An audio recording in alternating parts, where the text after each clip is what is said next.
Hello, everybody. Good evening. Good evening. Good evening. Welcome to Homecoming. A new thing has been birthed today, and we give all the praise to the God of heaven. I see you, Sylvia, Chima, Nkiru, Mary, Rita, everyone. As you come in, thank you for joining us. Please share the link. Please like the stream. Please just share. Hi, Chika, I can see you. Felicia, welcome, welcome. Okwayemi, welcome. God bless you. As you all know, my name is BIDEMI Mak-Mordi. Hey, Nainaji, God bless you. Ifoma, welcome. Good evening. Welcome, Deborah. I want everyone to, as you come in, please remember to share. Hi, Star Daisy. Good evening. God bless you. Psalm 4, good evening. Welcome. Toyin, good evening. Stamachi, whoops. Yes, as you come in, begin to tell others that we are live. We are live. It is homecoming, a reunion of all people BMM. The reunion of all people BMM. There are a few things that I want to quickly say before we get into today's business. All of this program from start to beginning will be a maximum of 1 hour, 30 minutes. I'll teach for a bit of that, and then I'll feed questions. And in between, we'll have people come in who have things to say to you. Please note that this is streaming only on YouTube. So even if you copy the link and you post on Facebook, it is just so that people can come to you to YouTube.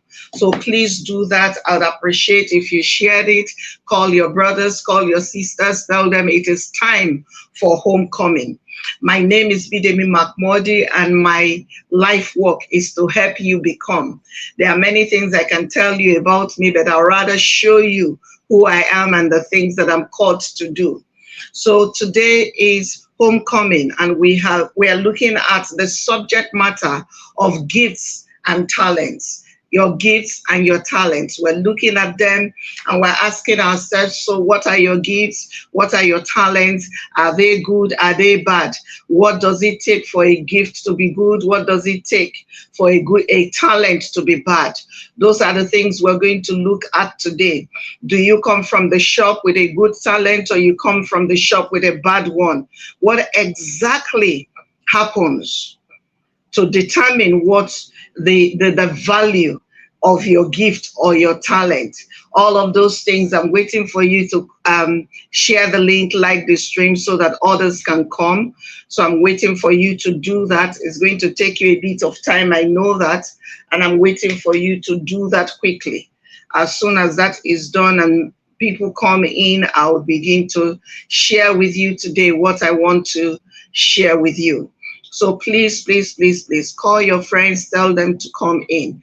You know, when people ask me, Stabi, what's your life work?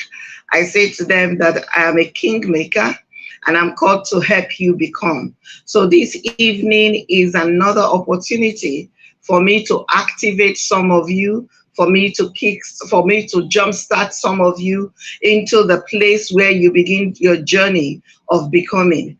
And we're in an economic situation around the globe where everyone must know what their best use is. And so this evening we'll be having a bit of best use conversations. We'll be talking about dominions. We'll be talking about what God packed in you from the shop to come. We'll be looking at a few things that would help you get where you need to go. So please remember, share, remember to like. I need your brothers and sisters to come in and join us. You see, this is going to be one of the best things that happened to you in the month of February. Will be one of the best things that happened to you in the month of February. And are you not grateful? It's coming to you at the last day of the month of February. So you can be sure that you're going to start your March on a fantastic note. So please share the link. Ask your friends to come. Tell them something is happening on YouTube that is free and would benefit them. Tell them it's free, absolutely free, and it's for their benefit. It is absolutely free, and it will be of great benefit to them. Are you doing that already? Please do that quickly. Thank you. is going to be a great evening. I can already tell that it is a great evening in the sight of the God of heaven, and you are going to bless the name of the Lord that you lived to see this day. So, a bit of my story. When people look at me today, they don't tend to see that I've been on a journey. Everybody sees who we are today, and it doesn't it's not peculiar to me, but you see people and you are inspired by them, and your next train of thought is to think that they came from heaven like that, that they landed here and all their lives they've been they've been people who have done well every step of the way. But what if I told you my journey did not exactly begin like that? My journey did not begin with me not, with me just being able to do all the things that I do. I'll take you back to a few years, and I've told this story a few times, and I want to repeat it. A few years, well, I use the expression a few years now, but it's been quite some time.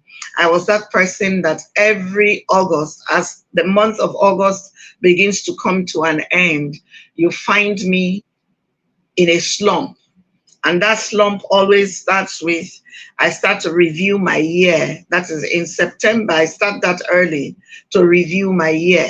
And as I begin to review my year, I begin to realize that I haven't done much with my year. I start every year with, oh, I'm going to do great things this year. And then by September, I'm looking at myself and I'm realizing that I have not been able to do much with my life. And that usually will begin that slump. And by November, I'm in full-blown depression. Everyone around me has to tiptoe around me because they're looking at me. They know I'm sad, I'm weepy, all of those things that depressed people do. And the simple reason is I've looked at my life and I've looked at the people around me, and I have concluded that my life did not amount to anything. The interesting thing is that I am not different from that person today. The only difference is that I am no longer that person who finds herself in a slump once the year is coming to an end. I have taken charge of my life, and I have learned things that have empowered me to continue to move on and be the person that God has called me to be. One of the things I learned in that season where, I'd cry and cry and cry and cry was one day someone said to me, you need to figure out why this is your yearly cycle. Why is it that every September you are losing your mind? So what did you do from January to August? That is September. What can you do, or what will you do differently from January through August that will make your September different? And when that person said that to me, I guess the person had gotten tired of this thing that at the end of every year, I'm in a funk, I'm in a slump and all of that. And they were tired of tiptoeing around me. They just wanted me to get it, and they wanted me to get it. So after that person said that thing to me, I sat down to think about my life. And I realized that they had a point, because at the beginning of every year, I usually would begin with that mindset of, yay, this is a great year. My life is going to change. This and that and that and that is about to happen to me.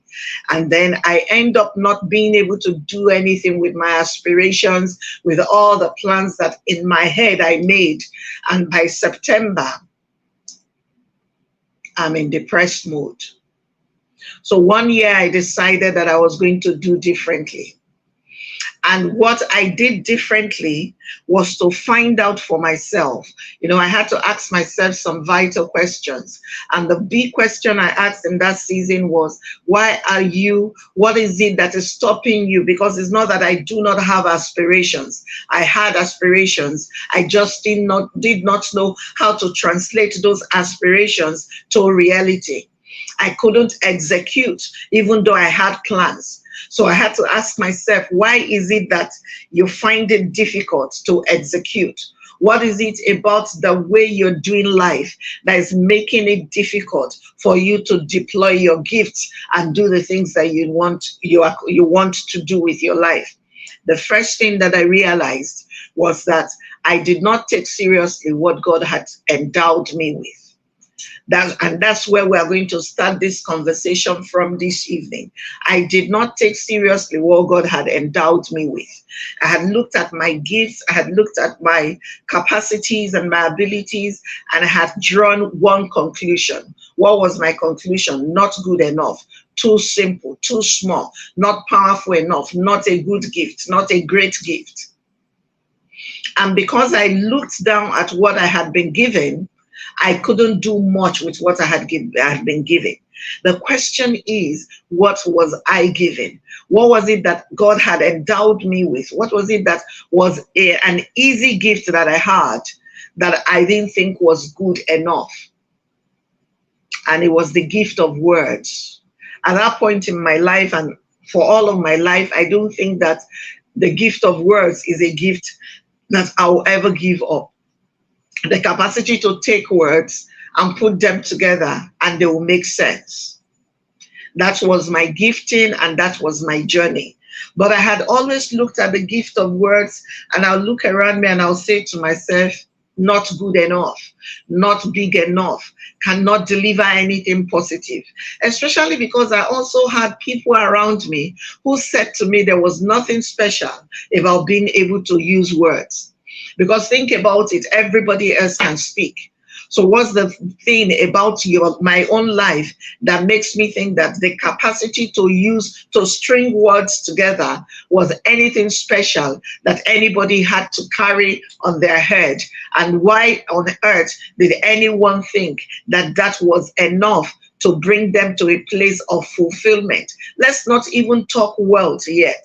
Let's talk fulfillment. So by the time I thought about it, I realized that I did not, even by myself, I did not reckon that what I had was good enough. And that set me on a path. I needed to find out if what I had was good enough or not. Now, all of us go around thinking that, oh, somebody has a great voice. And therefore, because they have a great voice, that voice will deliver greatness. But that's not what I found out. What I found out was a gift is a gift is a gift. What that meant was I could use words just like everybody else. But what determines whether my capacity to use words will be great or not great was the choices, or would be the choices that I make concerning that gift. And that's how I got into this place and this conversation of trying to discern and distill and ultimately deploy what it is that I felt that God had given me. I have something that I teach and I call it native abilities. Under native abilities, I say to people that the best thing or the easiest thing or the fastest thing to get you to a place of relevance, impact, and wealth is what is germane to you or what is native to you. What was my problem when I used to fall into depression was that words were too easy for me to speak. Words were too easy for me to write. Whether I wanted to write them in poetry, I wanted to write prose, I wanted to write fiction, or I just wanted to express myself. It came so easy to me that I did not realize that it was a gift. And because I did not realize that it was a gift, I did not even ever think that it had power.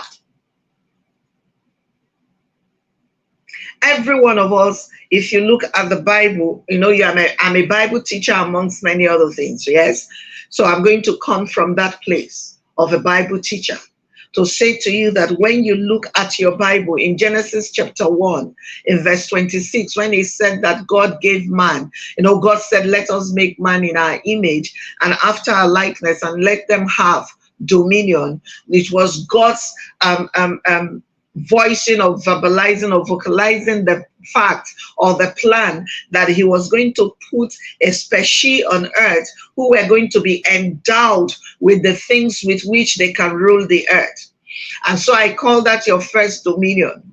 There is not one person right now online with me, and maybe all the others that are going to join, that do not have a fantastic gift, that do not have a potentially powerful gift, that do not have a potentially strong gift that can take them to the place of impact, fulfillment, and ultimately wealth. But the truth is, we look at those things and we think, not good enough. Oh, if I just would have the gift that the other man had. Oh, if I would just be the person, that person is. But you have exactly what you need on the inside of you, that if you make the right decisions concerning, they will bring you to the place where you get you get to go where you want to go and where you need to go. These things, like I said, I call them your first dominion. Some people call it your gifts. Other people call it your talents. The things that are easy for you to do. The things that excite and energize you. The things that you readily serve other people with. Those things that you are known for. There's some of you, when someone, maybe in your family, if someone needs something, and they are looking for the person who knows where to get something. They know you are the person that has the information. So you see them dialing their phones, you see them calling you to say to you, I'm looking for this kind of lace. Where do you think I will find it? Oh, I need an orange pair of shoes. Where do you think I'll find it? Oh, we have this wedding coming in our family. We need purple gele. Do you know someone who makes purple gele in XYZ kind of fabric? And there you are. Yes, the gift of resourcefulness. You are sitting down there and they're calling you. And on the tip, as they're calling you, are saying to them, wait, let me make a call. You whip out your phone, you place a call, you call someone, you say, we're looking for orange shoes. I saw some in your shop, or do you have any? And in 30 minutes, you take these people and you take this information and you hand it to those people, and boom, the things, their solutions, they have solutions to their problem. And yet every end of year, like me, you are in depression. And you are in depression because you do not believe that you've truly lived your life. Number two, you do not believe that you made any impact. Number three, something is hungering on the inside of you. You are hungry on the inside of you and you have no fulfillment. On top of that, you have no money to show for 1 year of existence. And so you find yourself in that place and you're saying, Kai, thy life is not good enough. There's something missing. If I would just have Sister B's gift, if I will have, this person's gift and that person's gift. Do you know what the gap is that you have? The gap is that you took your resourcefulness, because it is easy for you to be observant, to go on Instagram and you can easily memorize who says what. Because you take that gift of resourcefulness and what you do is you think everybody is resourceful. You think everybody is resourceful. I have a sister, she's very good at many things. But if I want to make her life miserable, all I need to say to her is go to my wardrobe and check to the left and you'll find this Ankara that is green and yellow and black. Bring it for me. I promise you 30 minutes later, I'm waiting for her. And if I get up and I go back to that same room, she's standing right in front of that Ankara that I asked her to bring, and she can't recognize what it is I had explained to her. And I will pull it out and I will say, see what I asked you to bring. And then she'll be like, hey, I was looking at it, I didn't find it. But my sister is very good in other details, but this detail is missing. What does that tell you? She can't be my stylist. But she's good at what she's good at. If we continue to look down on our giftings, we will not be able to use them to bring anything into the world. That's number one. Number two, if you downplay it, because some of us look down on it and others downplay it. Someone says, oh, you are so resourceful. See, 15 things we needed. You've already sorted out 13. What should we pay? You say, oh, no, I don't do that for money. I just do it for my friends. You are leaving money on the table. When you continue to do it for them, here's what usually would happen. After a while, you find yourself in that place where you are feeling really bad. And you're feeling bad because you're feeling used. The things that you have, that you've been resourced with, and you do effortlessly, you are not using them to make money. Those kinds of people would enroll in school to go and do what is hard for them. You see somebody who is resourceful, that should just be a connector, is inside one school trying to become a doctor, when all you need to do is pull all your capacity for resourcefulness and put a spin around it and begin to market that. So I'm saying to you that no gift is small, no gift is bad. The choices we make determine whether we have good gifts or we have bad gifts. There's an analogy I like to give, is the analogy of a vulcanizer. Now, every one of us is gone to a vulcanizer. Well, those of us who own cars, you've gone to those people by the roadside and you are saying to them, please fix my tire for me. Now, when you get there, the vulcanizer can decide, oh, okay, so just looking, say, is this tire? And he puts air in this one tire, collects his 200 naira, and you drive off. That's a vulcanizer who does not understand that he's not in the business of putting air in tires. He's in the business of ensuring that people drive safe cars. The vulcanizer who understands that he's in the business he's in business to ensure that people drive safe cars, get what he does. When you come, you say, oh, my left tire at the back, is lost air. I want you to put air for me. He doesn't start there. He says to you, okay, madam, or okay, sir, let me gauge all the tires first. He goes around your 4 tires and he gauges them. And then he comes back, because I have, those days I used to drive myself. I had a vulcanizer like that. He will come and stand by the side of the window and he will tap. I would wind down, he would say, ma'am, that tire is 28. This one is 33. This one is 30. And that one is 25. Ma, this your kind of car. It should be driving on 35 all round. So if I put air on the one you notice is low because it's 25, your car is still not balanced. Ma, I'm going to have to put air in all 4 of them.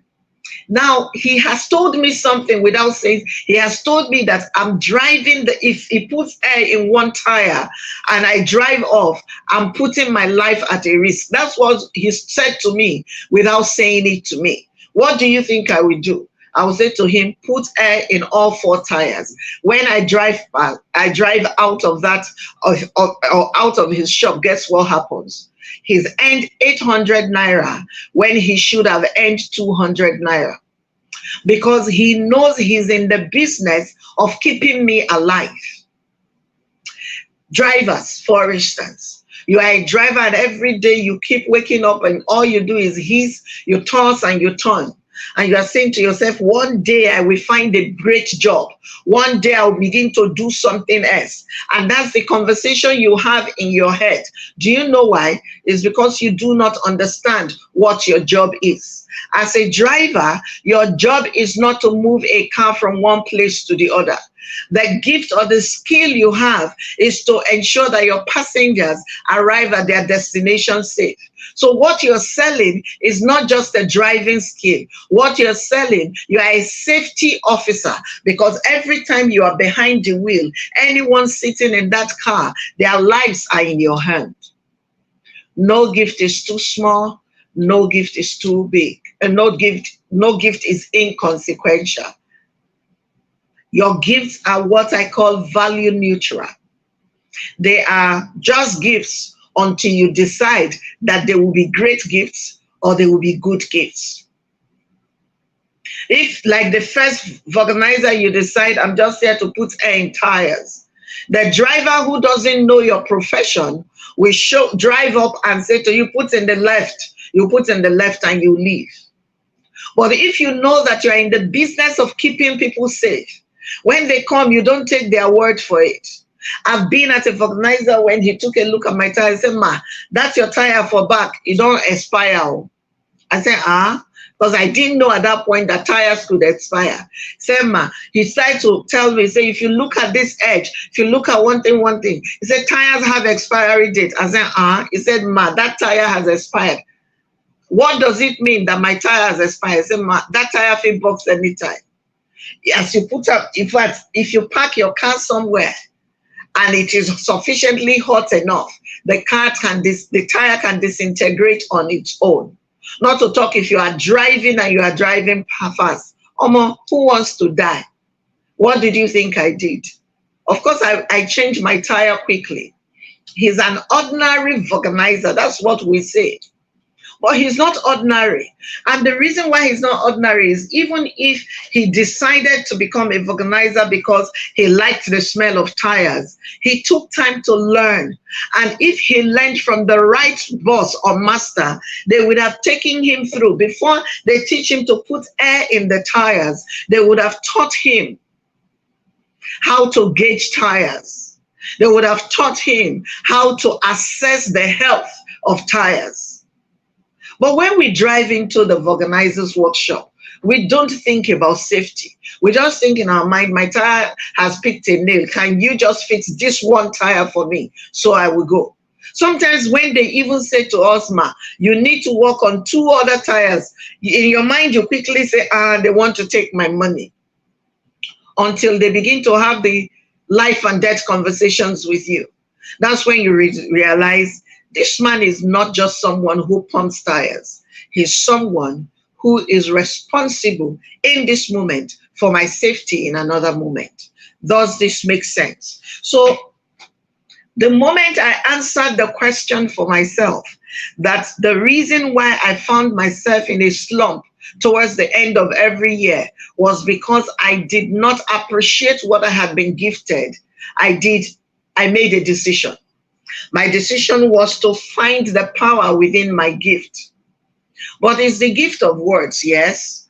Everybody else can speak, yes. So it didn't look like much until I sat down and said, okay, I needed to find out who my gift will serve. What ways can I use my gift to serve mankind? What skills can I dredge or process my gift into? What services can I render with my gift?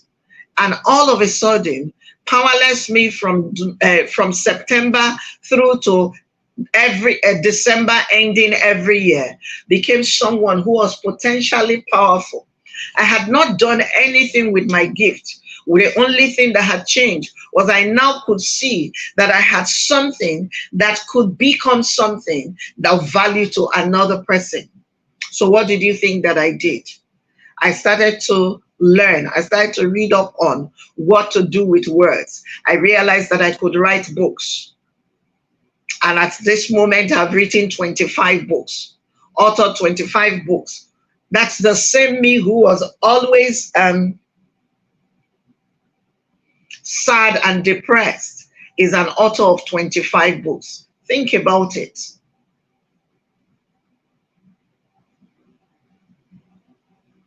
Another example, because it looks like today is a day of examples, is sometimes you see 2 people. Both of them have gifts. You know, if I could mention names, I would have mentioned names, but today is not the day where I mention names. But I'll use, say, for instance, 2 gospel artists that I knew. One of them was very gifted voice-wise. His voice was powerful. The other one had a passable voice. But I had the privilege of interacting with both of them up close. And what I realized was the one whose voice was about average. If I had a program and I wanted to bring a gospel artist, I would always take the one whose voice was average rather than take the one that had a great voice. What was the problem? The problem was that the one whose voice was average made a decision to use what he lacked to bridge the gap of what he lacked with character. So he made a decision to be a good person. He made a decision to be a person of discipline. He made a decision, I mean, he's a gospel artist. He made a decision to be pure, to live a life of righteousness. The other one got so carried away with his gift. Honestly good with his gift. But guess what? You couldn't trust him with anything. And so when he came to, let us make major decisions, who did you think I took? I went with the one whose gift was passable. He didn't have the best voice in the world, but what he lacked in his voice, he made up in character, he made up in charisma, he made up in just having his personhood. So every time we needed to do something, he would be the one I'll call. And everybody would say, oh, let's call that person. I'm like, I don't want that person. He by his decisions, his great gift is now a bad gift, in my opinion. A lot of us are gifted, even if we don't feel like we're 100%. You are 70, you are 60, you are 80. What would take your gift from 60 to 90 is not more of the gift. It is the decision that you make, the choices that you make along the way. So again, let me give you another example. One artist decides that they're not gospel artists. Both of them are artists. One decides that my lyrics will be clean. I will not use lyrics that have swear words, and I definitely would not do music videos. I will not do music videos that are denigrating of other people. So everything I do will be clean. It will be wholesome. Parents can play my music where their children are, and they won't need to ask their children to cover their ears. Two people equally gifted, but one decided that he was going to take his gift. I'm not saying he needs to become a gospel artist. He just decides that he's going to utilize or deploy his gift in such a way that he is empowered, or he's empowering others rather than breaking them down. And the other one decides, no, I want fast money. So I'm going to use all the swear words in this word. I'm going to do this with my gift. I'm going to do that with my gift. And tomorrow we're wondering why one lasted. His legacy is on. You can see that they are old, that their legacy is still standing. And the young ones are falling and dying like flies. What do you think the difference is? The difference is the one who decided to keep his lyrics pure. If you check him, he's also decided not to ingest things that compromise his body organs. Everything about your gifting is a decision. That's what I'm saying here today. And it's not a long teaching because I want to take questions. But everything, every single thing about your gift is a decision.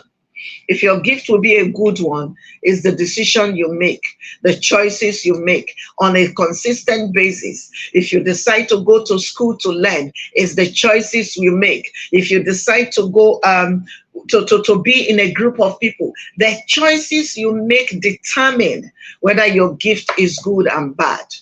God is that God who gives all of us, whether you're Christian or you're not Christian, whether you're Muslim, it really doesn't matter. If you are gifted by a God. And if you're gifted by this God that I serve, his gifts are good all the time. But people have taken the gifts that God has given them and they've messed up their lives by the thing that God gave them to empower them, to fulfill them, and to cause them to make impact. Take a look around you. Economically, globally, things are melting for many people. Isn't this the time that we need to sit down and begin to take an inventory of the gifts that you have?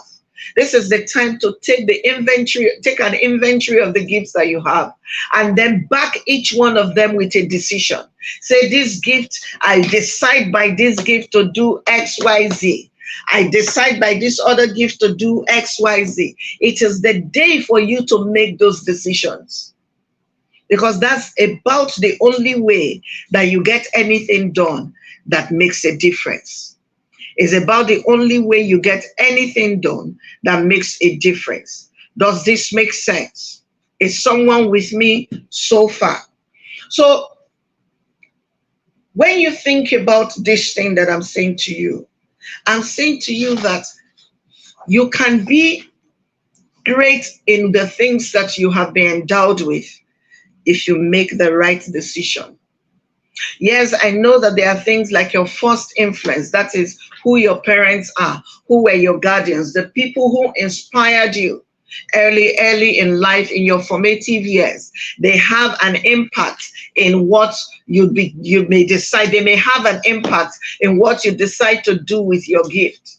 But you come from the shop with a gift that is value neutral. Your gift is neither good nor bad, until you make a decision and say, oh, I want to use it wrong, I want to use it right. A lot of us are where we are today because we're not utilizing our gifts properly. We're not utilizing them. Everything for us is a sachet. Everything for us is on the surface. Everything for us is we're not doing the hard work that we ought to do.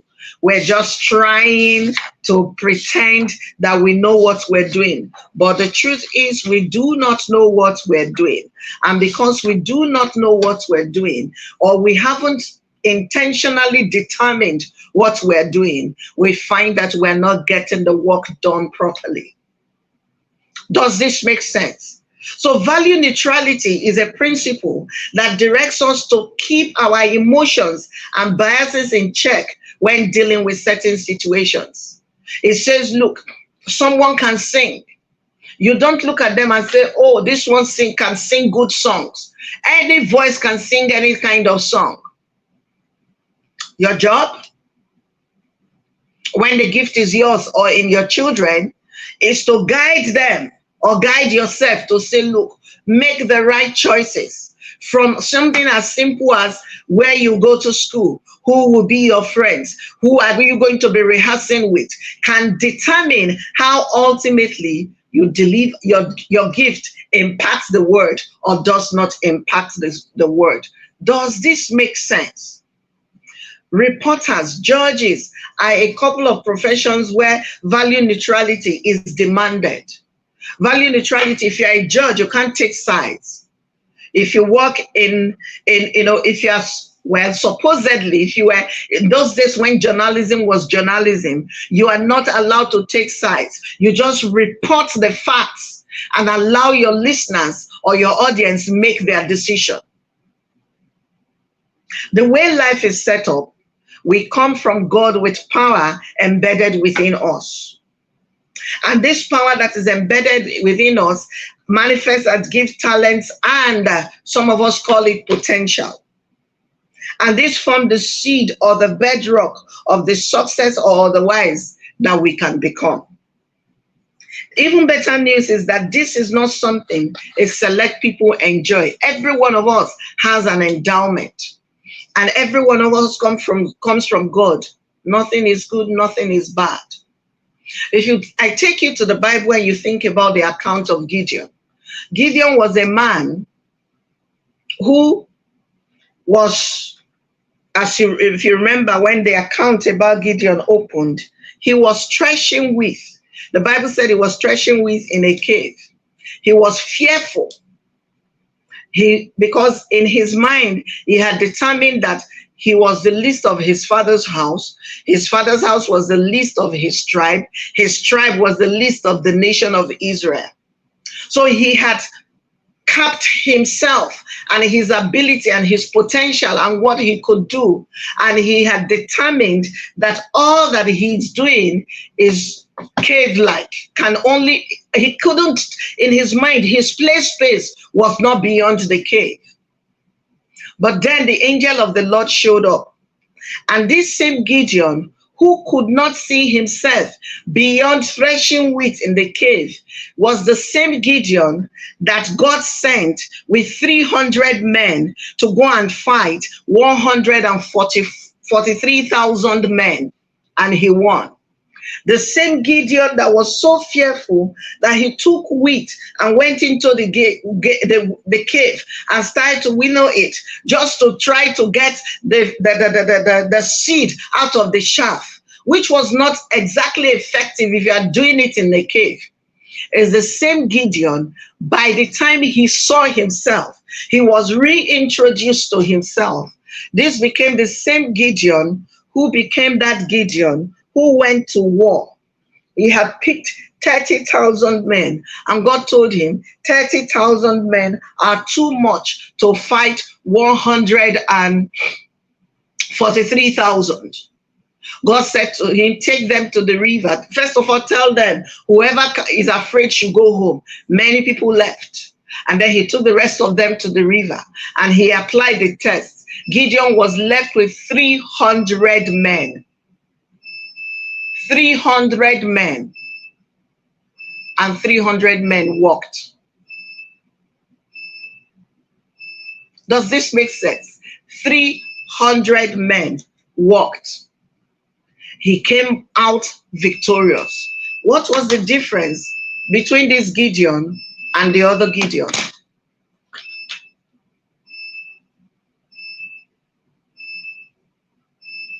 The difference between this Gideon and the other Gideon was a decision. Somebody made it their point of their job to introduce this Gideon, the second Gideon, to the first Gideon to the second Gideon. The second Gideon was trapped on the inside of the first Gideon. But because the first Gideon did not know who he was on the inside, he was willing to take cave living. But the angel came. It's interesting how the angel described him. The angel looked at him and said, you mighty man of valor. Gideon did that and did that. Said, are you talking to me? Said, yes, you. You are the mighty man of valor. And Gideon said, me. You don't, let me read my CV. And Gideon told him all about his smallness. And they told him, yes, I know that's how you see you, but this is how we see you. This is who we have created you to become. And this is what we have packed on the inside of you. Now you choose who you want to be. Gideon said, I don't quite trust myself. Will you be patient with me and help me process this understanding till my mind can imbibe and take it? The angel said, yes, what do you need? Gideon set fleeces. He asked questions. The angel, what's his name? The angel said, yes, whatever you need. At some point, Gideon caught the revelation that I'm trying to transfer to you today. Gideon realized that who God called him to be would not begin to scream until he made a decision that that life was worth living. The moment Gideon made that decision that his life was worth living at the mountaintop, that was all it took. Do you remember that in that same account in Judges, there was a day that Gideon, he was still fearful. So he decided to take a walk to the camp of the enemy. And the Bible said, as Gideon walked into the camp of the enemy, that he could hear someone who had had a dream concerning him. And the person was relaying the dream about how something tumbled and their camp was crushed and all of that. And the other person said, oh, I can interpret that dream. I said, really, you can? He said, yes. What does it mean? He said, oh, that is the sword of the Lord and the sword of Gideon. Gideon could hear. And the moment he heard that the enemy was already afraid of him, even though he saw himself small, he went back and he mobilized his men. And he came. Today, what I have come to do, because it's my responsibility from heaven to help you become, It is my responsibility to introduce you to the king on the inside of you. That's why they called me the kingmaker. What I have come to do today is to help you see that there is something inside of you and you need to wake up and embrace it by a decision. It's not that when you get up and you say yes, it's not that immediately you will begin to fly. You would require processing, because if you remember the account of Gideon, he required a bit of processing. But the moment he said yes, his life began to change.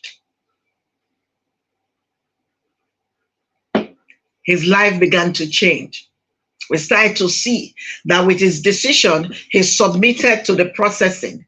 The angel said, the first thing I need you to do is go and destroy the shrine. Go and destroy the altar of Baal, even in your father's house. Gideon said, I will do it, but how will I do it? Am I able to do it? Eventually he said, okay, well, I will do it. What I'm going to do is I'll do it at night. So Gideon trained his muscle. And he went at night, he broke down the altar. Everybody woke up in the city the next morning and said, who broke this altar? And there was a lot of noise. And people started to say it was Gideon. Gideon did not say anything. I'm sure he went back to the cave to hide. But when his father stood and said, yes, it's my son, what are you going to do about it? Gideon realized, he received the signal that men and women had been waiting for him to make a decision that could change his life, potentially change his life and the life of other people around him. Your decision today could be the decision that says, I'm going to submit myself to training. I'm going to step into a room with someone who can help me distill what is on the inside. Your decision today might be, I need to walk into a room where someone can clearly define me and introduce me to me. Your decision today, it might be somebody had defined and introduced you to you before, but you have kept it on the shelf. Your decision today could be, I'm going to take that definition of myself off the shelf. I'm going to dust it, and starting tomorrow, the 1st of March, I am going to own who I am, and I'm going to put my hand to work. And maybe some of you would agree with me. How many of us know that Kirk Franklin is a successful gospel musician? How many of us know that? How many of us also know that Kirk can't quite sing? How many of us know that? He's not a B.B. Winans. He's not a Michael Stampley when it comes to using his voice. I'm sure you know that, right? But Kirk has a large team.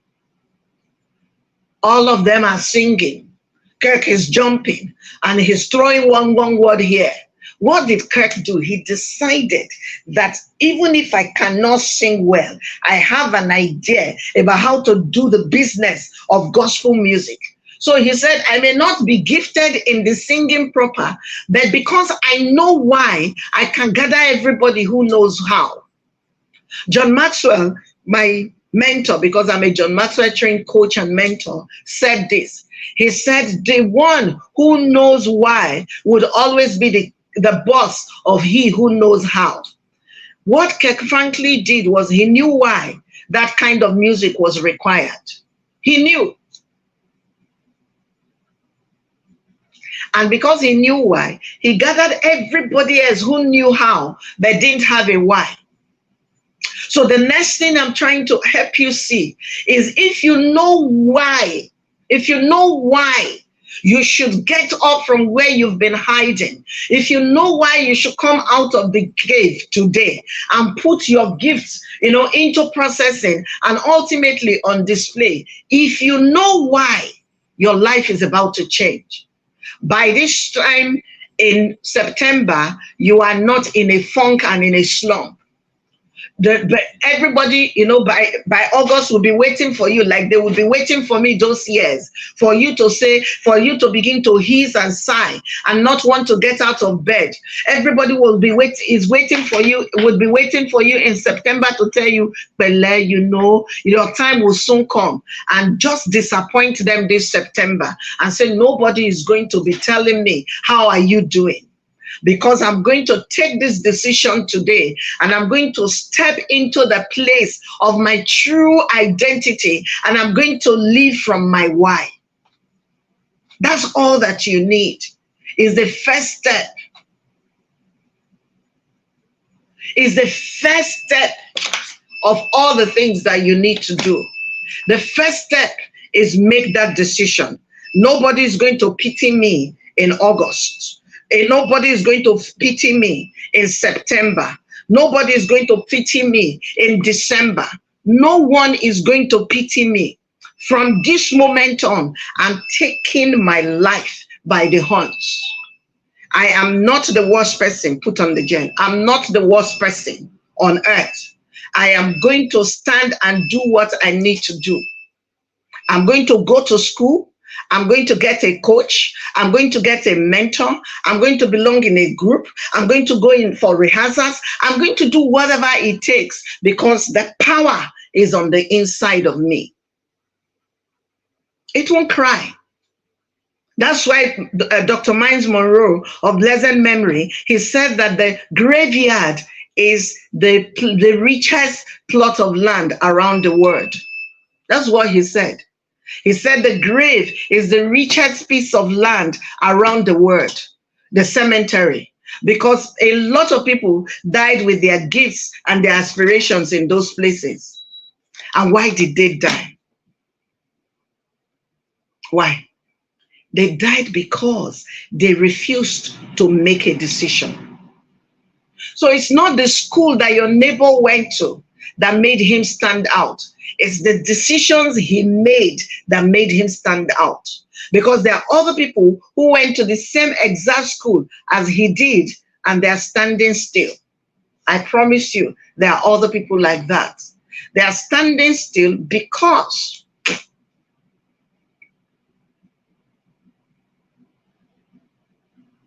they refuse to make the kind of decisions. So number one, you need an introduction to who you are. Number two, you need to discern what you carry on the inside of you. Number three, you need to recognize why. Why is this conversation important?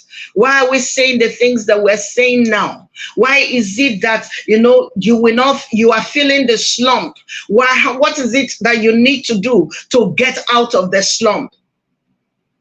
Those who have made that decision and have deployed their power, even if a naira becomes 2,000, a dollar becomes 2,000 naira, and we're praying to God that that's not the case.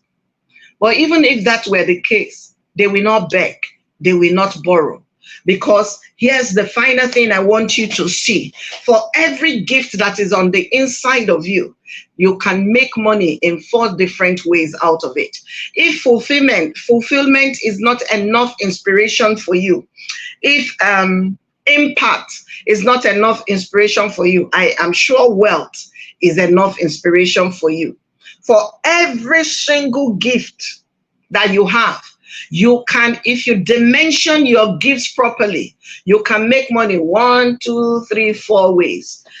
What's my superpower? I tell people my superpower is words, even though I've now found out that my real superpower is wisdom. But if we take words and wisdom, let's even combine both of them.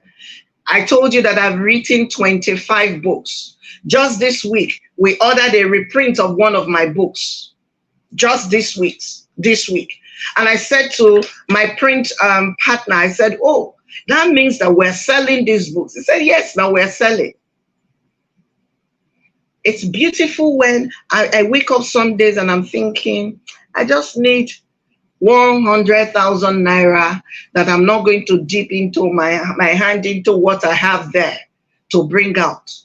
And then somebody will call and say, oh, we're having an event, and we believe that you have a book that, would work as part of our party favors. And I would say, okay, what is the event? They will share with me, and I'll say, oh, I recommend this book. Even this week, or no, last week, someone reached out to me and said, look, I'm having something, and I want 30 books to put in the back in the gift packs that I'm giving out. This same gift of words and wisdom is why you're on YouTube with me this evening. When I finish this same gift of words and wisdom, when I finish this session, I'm going to be teaching a Bible college. The Bible college is one that I set up. This same gift and this same wisdom, tomorrow morning at 5 a.m., if you come on YouTube, you'll find me there. I'm teaching another set of people. Every single day, I'm deploying things. I'm giving value. How do you expect value not to come back to me? But it began the day I made the decision that I will no longer live my life sorry for myself.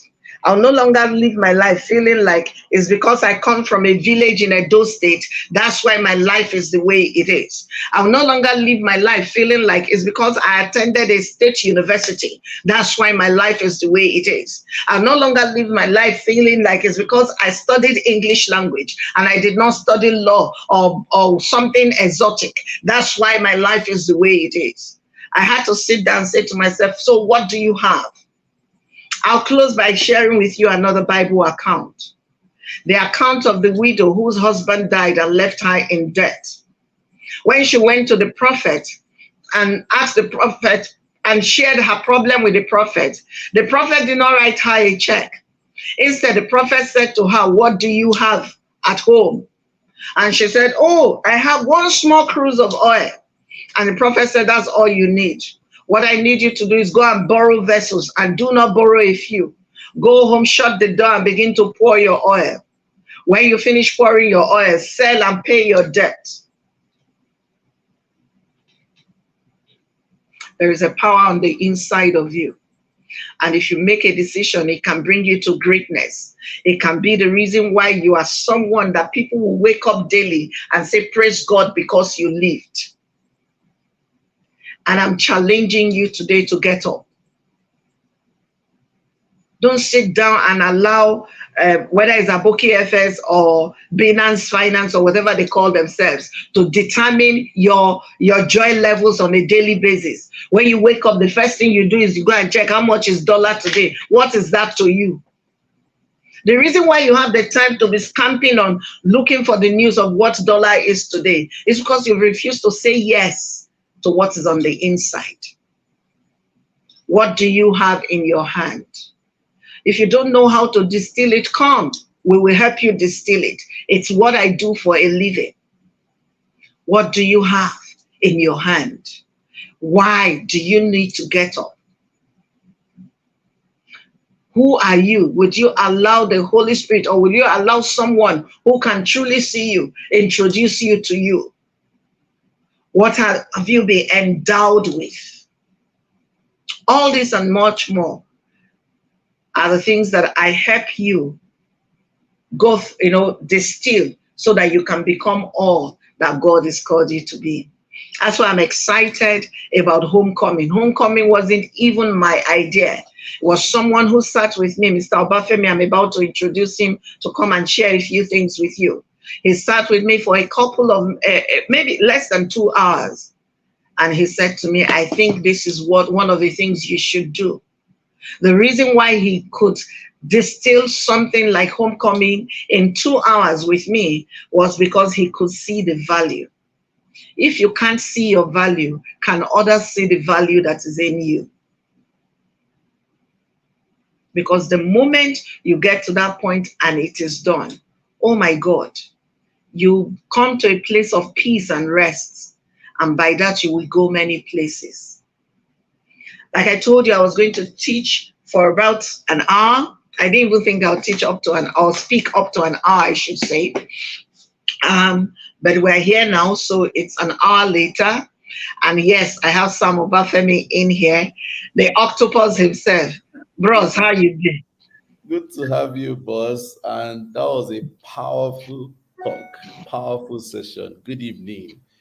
It's a pleasure to be here, ladies and gentlemen. I hope you can hear me. I I would like to see in the chat room how much value have you received from BMM's talk. Pastor BDM's session was very powerful. So I'm watching the chat room now. I want you to put in an interesting emoji that befits how much you have received tonight from Pastor BIDEMI Mak-MORDI. I want you to also write on a scale of 1 to 10 how much it has been very impactful. I've been reading the comments all evening, and people are saying, I need a new cycle, I need help, I'm loving this. And that is exactly why we have you tonight. Like BMM has said, she's living in purpose, and she has cracked or hacked the code for living on earth. And I'm very happy that we are having this conversation tonight that has to do with your calling, your talent, your assignment on earth. She told you that in a few minutes while we sat and met, we coded and I saw through her calling. And ladies and gentlemen, this is why I am inviting you to take advantage of an opportunity of a lifetime. So let me ask you, if there was an opportunity for you to learn directly from BMM on the subject of purpose, on a scale of 1 to 10, how would you take it? Would you take it for one where you will say, nah, or will it be certainly a 10, right? I like that. I can see Jumoke saying certainly a 10. So, guys, I have an opportunity for you tonight. By virtue of BMM's generosity and her level of grace, we're making available for you a course called the DNA of Purpose, and we're giving you at a very discounted rate. So tonight, for the next 24 hours, any of you that goes to the link that will be posted in the comment section, you're going to be taking advantage of a promo code, and it is available for 24 hours only. So you have to take quick advantage of this now. My guys on the tech team will post the promo code and the link. You must take advantage of it immediately. Click the link, it's been posted on the comment section. Copy it, post it on your browser, and then go and enter. You will see input your name and other details. Then click on review and pay. Then enter the discount code, which is HCFEB. HCFEB. That is Homecoming February. HCFEB. Once you enter that promo code, you're going to have an exclusive discount for this course. Ladies and gentlemen, if you want to live a life of purpose, like some of us are humbled and privileged to be living, you want to attend this course. Let me ask you some questions. What does purpose mean? And what is your purpose in life? Are you living in purpose? Are you around people that are inspiring and firing your purpose? When your time on earth is done, would you have completed your purpose? What would you want to be remembered for? If you want answers to these questions, then you must register for this course. And if you want an exclusive privilege of being within the cycle with BMM, then you should attend this course. My guys are scrolling this video you are watching is the module for the course that you are going to get access to, and you will not regret it. So if you want to attend your purpose, make sure you click on that link, register, and it's a self-paced course. So you can actually go online and take the course at your pace. Now, let me quickly introduce something very fantastic and profound for young men. If you're a young if you're a young man on this call right now, I want you to put up a thumbs up in the comment section. Guys only. Ladies, please step aside. Valentine just passed, so step aside. Young men, let's show up. Young men, please step to the rostrum. Young men, I have an announcement. BMM and the Octopus are bringing to you a mentoring opportunity for 9 months that is called Wise Young Rich Rulers. Wise Young Rich Rulers. Ladies, okay, not ladies, guys, if you want to be godly, ethical, productive, purposeful, and wealthy, this is your program. Now, let me tell you the biggest news. The biggest news that it is that it is free. It's absolutely free to be a part of this. However, we are shopping for 12 promising young men. Only 12 promising young men, and we will screen you, we would engage you, interview you before we pick the best 12 that will be beneficiaries of this first cohort of the Wise Young Rich Rulers program. So my guys have posted the link. If you know a guy in your family, if you have a brother, a father, a son, a cousin, a nephew, a friend, a colleague in the office that is young, that is godly, that wants to live purposefully, that wants to be productive and be wealthy and have direct access for mentoring with BMM and myself, guys, this is when you tell them to register on this link immediately. The first cohort, guys, is starting on March 9th.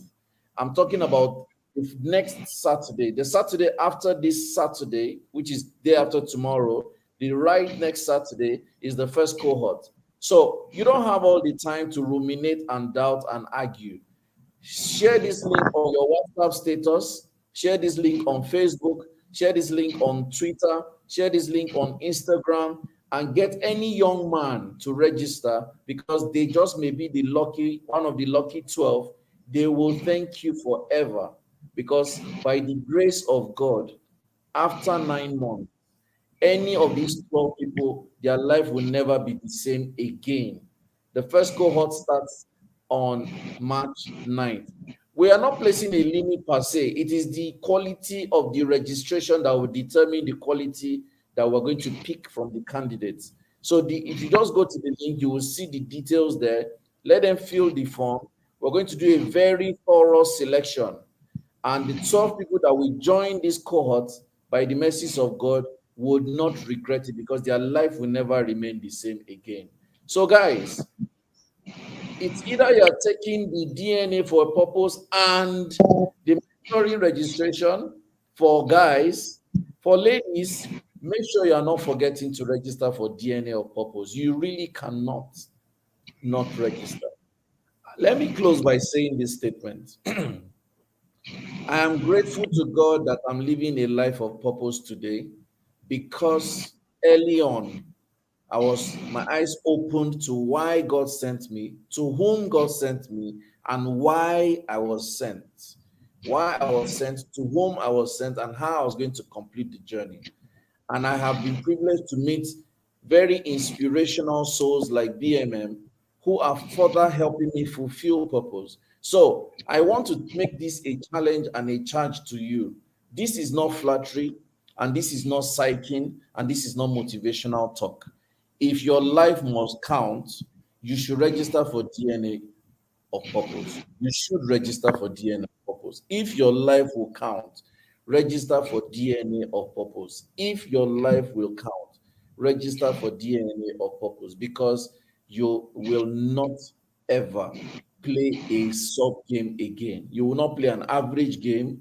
You will not play a low game. You will not play a slow game. You will not play a mediocre game. You would complete the work God has sent you because it is working for you. By the way, make sure you registered on the link that brought you to this class because we're going to email this information to everyone all over again. John, they are saying the first link is not opening. So you may want to just put only the link, excluding the other content around it, just the link. Let's post it so that everybody can copy it and put in their browser. Then let's also send an email blast to everyone immediately so that they can click it from inside their mailbox and register it. Don't worry, guys. The first link will be emailed to you immediately. The first link will be emailed to everyone immediately. Don't delay. Don't delay in registering for DNA of purpose. Don't forget, if your life will count, if your parents will be proud, your siblings, your children, please don't make the mistake of not registering. Kende Roche says, please define young men. If you are 18 and above. Now, As long as you're not 50 yet. exactly. I know what you're asking. And if you're not 50 yet. Provided you're above 18, you're most likely, I'll prefer that you're working and you're not 50 yet, like BMM has said, because the goal is to make you wealthy, godly, purposeful, productive, and really make you become better than you are currently. So you really don't have an excuse. Don't forget, copy the link for Wise Young Rich Rulers. Put it on Facebook, put it on WhatsApp status, share it in your WhatsApp groups, put it on your Twitter, put it on your Instagram. Go as far as possible to share, because 12 people that will join this program, if they came through you, they will remember you forever. This is one thing I can guarantee, because the Holy Spirit is involved in this one. The DNA of purpose, don't forget to register and take advantage of that course, because you want your life to count. So once again, thank you, BMN, for inviting us and having this session. I'll pass the Yes. baton back to you. Are you going to ask me a question? Because I'm supposed to be taking questions. Thank you, Sam, for that. That's the octopus himself, people. I asked him why the octopus, and let me see if I can find his answer, because I was asking him, what does this mean? And if you have questions, is the section where I take your questions. But while you are looking for your questions, I want to share with you why the octopus. You know, I asked you that question, Sam. Do you remember? Yes, Maybe you should just. Okay, so why am I the octopus? First and foremost, I'm the octopus because I love to help people find solutions to their problems. It's a preoccupation for me. And so I'm happy to be on this call, because imagine the 12 people that are coming on the Wise Young Rich Rulers, who are going to be asking a lot of questions. One of the things that BMM and I want to do for you guys that come for the mentoring program is, how do you navigate life? How do you navigate career and purpose and family life and health and wealth and constant pressure of economy? So the octopus constantly tries to find resources for people and help them solve their problems. And it's just an absolute delight to be able to be a problem solver for as many people as possible. Guys, please throw in your question and BMM is going to answer them. We have about 15 minutes before we wrap up the entire program, and I think you should take advantage of these 15 minutes. Please throw in your questions quickly and let's go. Let's go. The link is working now. I can see the feedback. The link for DNA of Purpose is working. Don't make a mistake. Don't delay. Register for DNA of Purpose. Make your life count, guys. And for the registration for the Wise Young Rich Rulers, guys, you want that male figure in your family to be incubated, guided, mentored, and given direction by the one and iconic BMM, and with the privilege of myself being part of the program. So let's get that running as quickly as we can. Fantastic. BMM, it seems there's no question for you tonight. It looks like I did a great job, isn't it? You were on fire, boss. I did a great job. So if I did a great job, then I'm glad. Is it going to be online? Yes. Yes. Online. It's going to be online, yes. Virtual only, yes. Virtual only. Okay. Sylvia said, is there an age limit for DNA or purpose training? No.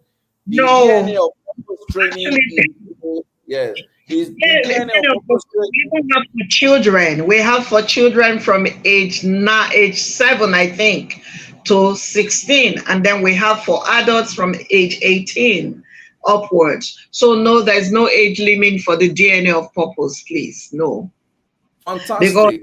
Moses was taking mountains at 85. What are we talking about? Sorry, what's his name? Caleb. Caleb was Caleb. taking mountains at 85. And yes, Moses Yes. was taking territory at Yes. 85, was leading men out of Egypt at Yes. 85. What are we talking about? Nobody is 85 yet here, I think. So yes.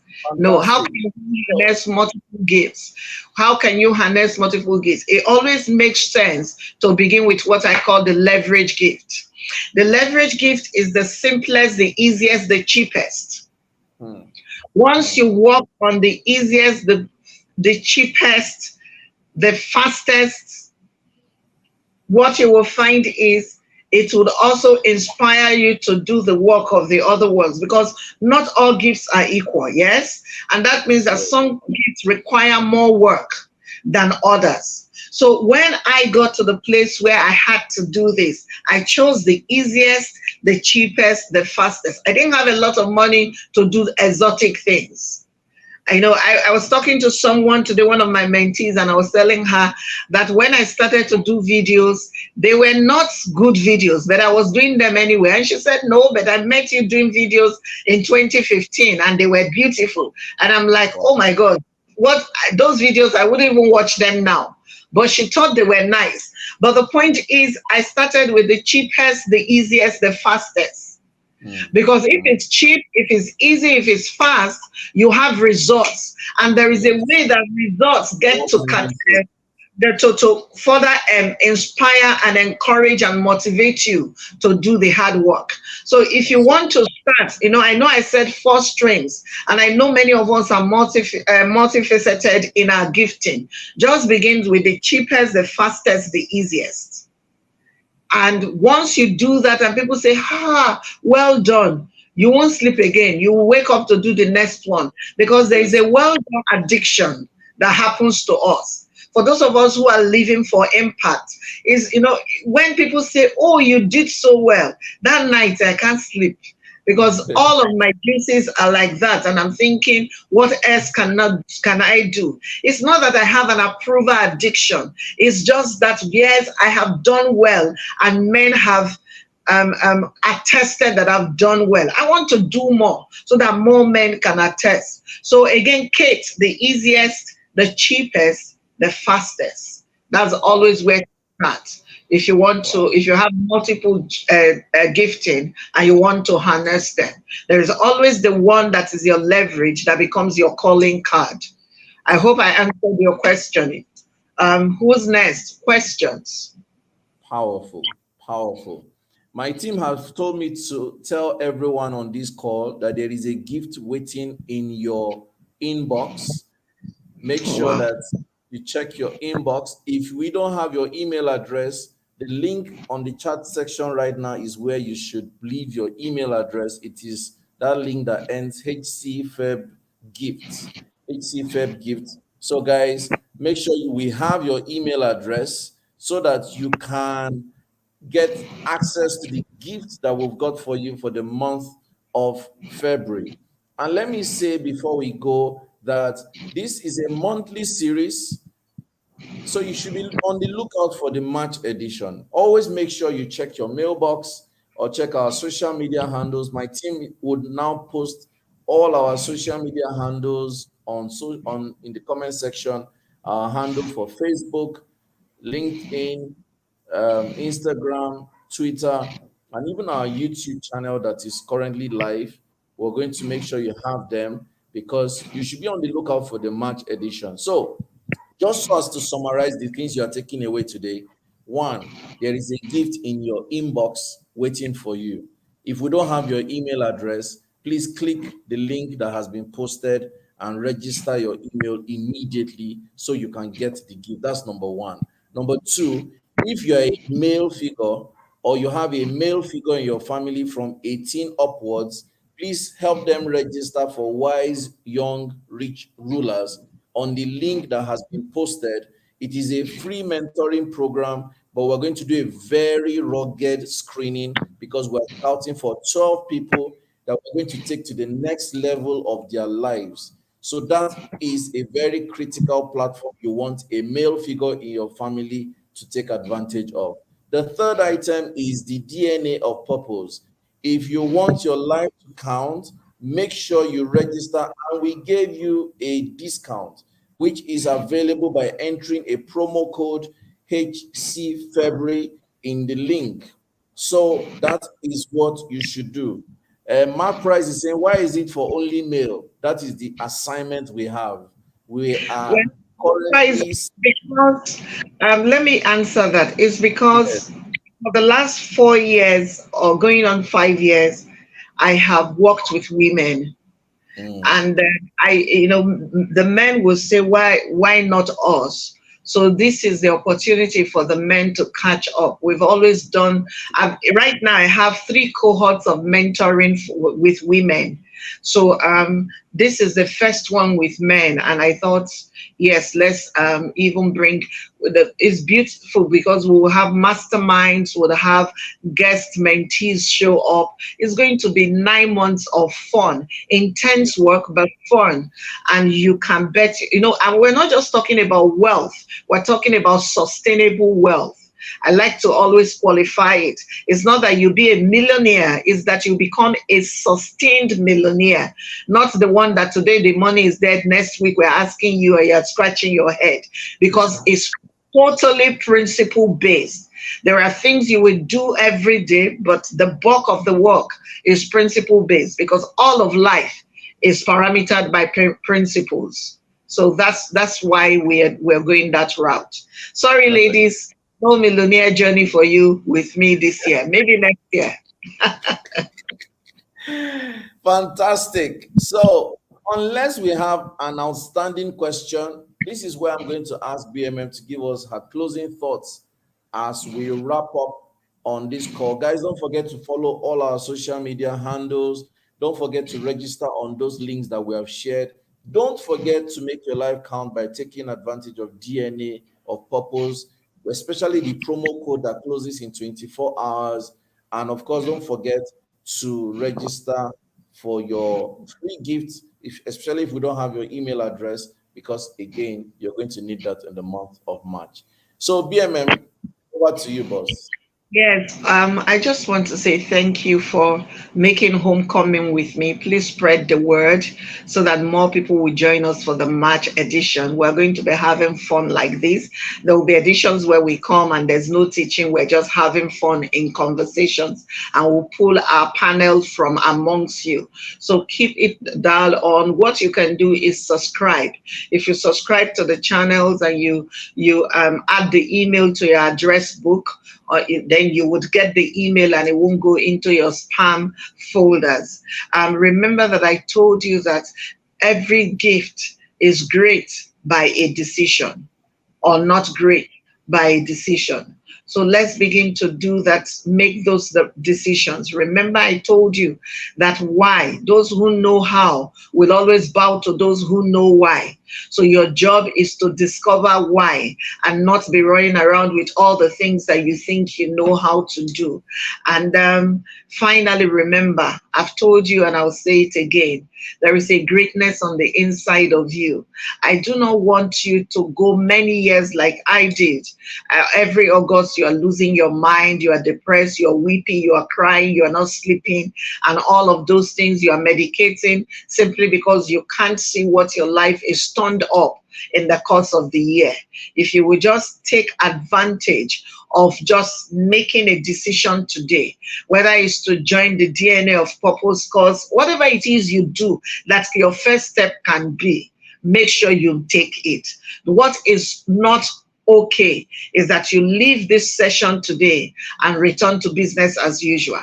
Make a decision, and whatever that decision looks like, hold on to it. You'll be amazed how far you'll go. I pray in the name of Jesus, because that's the name above every other name, that everything that you've heard today that is made you feel like, oh, something I can do, make a difference, I can do something else. I'm praying in the name of Jesus that you take the bull by the horns, and that by this time next year, when we begin to have homecoming, you'll be one of our testimonies of how this changed your life. Thank you again. God bless you. If Jesus tarries, I'll see you in March at the March edition of Homecoming. Remember, DNA of Purpose course, there is a discounted rate for you right now. And wise wise young rich ruler. Yes, wise young rich ruler. I'll see you on the other side. Yes, wise young rich ruler. I'll see you on the other side of all of this. Something great is coming your way. Thank you. God bless you. Thank you to the team behind the scenes, John, Ijeoma, Ngozi, Eniola, and Mr. Bauer, and everybody else at the back end. God bless you. God bless you. And thank you to Sam the Octopus. God bless you and have a good night. Bye-bye.